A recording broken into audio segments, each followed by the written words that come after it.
Барлығыңызға сәлем. Медовый крылышки жасаймыз. Оны духовкада пісіреміз. Кеттік, бірге пісірейік.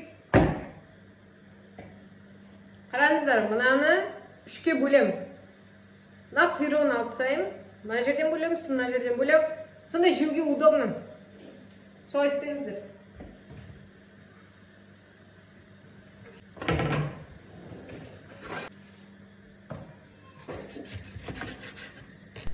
Осылай үшке бөлеміз. Ең кішкентай жағын мусорға лақтырамыз, ол бізге керек емес. Қазір тұз, бұрыш, бал үшеуін қосып, сықитып араластырасыздар. Мен дейтін көз қалай айтсам екен, өлшеп салмаймын тұз бен бұрышты. Примерно дәміне қарай осылай жақсы болады ау деп көзбен салам.